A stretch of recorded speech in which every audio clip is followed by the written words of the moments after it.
السلام علیکم ورحمۃ اللہ دوستوں، ہر شخص یہ چاہتا ہے کہ وہ اپنے دشمنوں سے محفوظ و معمون رہے اور اس کو کسی طرح کا کوئی بھی نقصان نہ ہو، بلکہ بعض لوگ تو اس کے لیے انتظامات بھی کرتے ہیں۔ تو دوستوں، آج ہم ایک ایسی نماز کے بارے میں بتانے والے ہیں کہ اگر کوئی شخص اسے پڑھ لے اور یقیناً کامل ہو تو انشاءاللہ وہ پورے سال اپنے خطرناک دشمنوں سے محفوظ و معمون رہے گا۔ تو اس نماز کا طریقہ کیا رہے گا؟ تو اس طریقے کے بارے میں حضور غوث الثقلین، حضور ہم شبیہ غوث جیلاں، اعلیٰ حضرت اشرفی میاں علیہ رحمت و رضوان نے وظائف اشرفی میں تفصیل سے ذکر فرمایا ہے۔ تو اس نماز کو صلاۃ الخصمان کہتے ہیں۔ کیا کہتے ہیں؟ صلاۃ الخصمان۔ خصمان یہ خصم کی جمع ہے، خصم کی پلورل ہے، جس کا معنی ہے دشمن، یعنی ایسی نماز جو آپ کو دشمنوں سے بچائے، جو آپ کی دشمنوں سے حفاظت کرے۔ تو یہ نماز 4 رکعت والی ہے۔ تو یہ نماز یوم عاشوراء یعنی 10 محرم کو پڑھی جاتی ہے۔ اس نماز کا وقت کیا ہے؟ تو اس نماز کا وقت سورج نکلنے کے 30 منٹ بعد شروع ہوتا ہے اور زوال تک یعنی سورج ڈوبنے تک باقی رہتا ہے۔ اس بیچ میں، اس درمیان میں، اس اثناء میں آپ اس نماز کو کسی وقت بھی پڑھ سکتے ہیں علاوہ اوقات مکروہ کے۔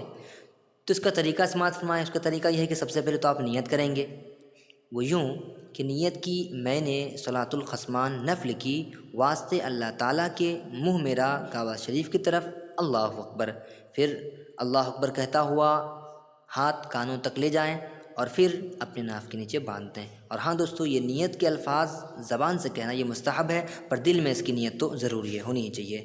تو پہلی رکعت میں حسب معمول آپ ثنا پڑھیں گے، پھر ثنا پڑھنے کے بعد پہلی رکعت میں سورہ فاتحہ کے بعد آیت الکرسی 3 مرتبہ پڑھیں گے، پھر اس کے بعد سورہ اخلاص 25 مرتبہ، پھر رکوع کریں گے، سجدہ کریں گے، پھر سجدہ کرنے کے بعد دوسری رکعت کے لیے کھڑا ہو جائیں گے، پھر حسب معمول دوسری رکعت میں سورہ فاتحہ پڑھنے کے بعد سورہ تکاثر پڑھیں گے 1 مرتبہ۔ سورہ تکاثر یعنی الہاکم التکاثر، اس سورت کو 1 مرتبہ پڑھیں گے، پھر اس کے بعد سورہ اخلاص 11 مرتبہ پڑھیں گے یعنی قل هو اللہ احد۔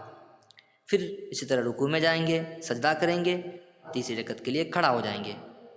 تیسری رکعت میں سورہ کافرون 3 بار اور سورہ اخلاص 11 بار مکمل کرنے کے بعد پھر اسی طرح آپ رکوع میں جائیں گے، رکوع سجدہ مکمل کرنے کے بعد پھر چوتھی رکعت کے لیے آپ کھڑا ہو جائیں گے، پھر چوتھی رکعت میں سورہ اخلاص 11 مرتبہ پڑھیں گے، پھر رکوع میں چلے جائیں گے، سجدہ کریں گے، پھر سلام پھیر دیں گے۔ یہ آپ کی نماز مکمل ہو گئی۔ آپ اس کے بعد کیا اوراد و وظائف ہیں، پھر کیا پڑھنے ہیں تو وہ سماعت فرمائیں۔ اس کے بعد سلام پھیرنے کے بعد پھر درود شریف پڑھیں۔ تو درود شریف آپ کو جو بھی یاد ہو وہ آپ پڑھ سکتے ہیں۔ پھر درود پاک پڑھ لینے کے بعد پھر چاروں قل پڑھیں 3 بار، چاروں قل یعنی قل یا ایھا الکافرون، قل هو اللہ احد، قل اعوذ برب الفلق، قل اعوذ برب الناس، ان کو چاروں قل کہتے ہیں، تو ان کو 3 بار پڑھنا ہے۔ پھر اس کے بعد سبحان اللہ والحمد للہ 3 بار، اس کے بعد اللہم اغفر لی ولوالدی کما ربیانی صغیرا، اس کو 3 بار۔ پھر اس کے بعد اللہم اغفر لی وللمؤمنین والمؤمنات، اس کو 3 مرتبہ پڑھنا ہے۔ پھر اس کے بعد آخر میں استغفر اللہ ربی من کل ذنب واتوب الیہ، اس کو 400 مرتبہ پڑھنا ہے۔ اس کو 400 مرتبہ پڑھنے کے بعد خوب دعائیں مانگیں، اپنے لیے بھی دعائیں مانگیں، اپنے والدین کے لیے بھی دعائیں مانگیں، پھر اس کے بعد اپنے آبا و اجداد کے لیے بھی دعائیں مغفرت ضرور مانگیں۔ یہ آپ کی نماز مکمل ہو گئی۔ اور ہاں دوستوں، ایک بات اور سماعت فرمائیں، وہ یہ کہ اگر کسی شخص کو قرآن پاک کی اتنی بڑی صورتیں یاد نہ ہو، اس شخص کو جو بھی صورتیں یاد ہیں وہ پڑھ سکتا ہے۔ بھائی سورہ فاتحہ تو ہر شخص کو یاد ہوتا ہے، سورہ فاتحہ پڑھ لینے کے بعد اس کو جو بھی صورت یاد ہو وہ صورت وہ پڑھ لے۔ اور ہاں دوستوں، جو طریقہ عورتوں کا ہے وہ اپنے طریقے سے پڑھیں گی اور جو طریقہ مرد کا ہے وہ اپنے طریقے سے پڑھیں گے۔ اگر آپ اس چینل پہ نئے ہیں تو سبسکرائب کریں، لائک کریں، شیئر کریں، تاکہ اس طرح کی معلومات ویڈیوز آپ تک ضرور پہنچتی رہیں۔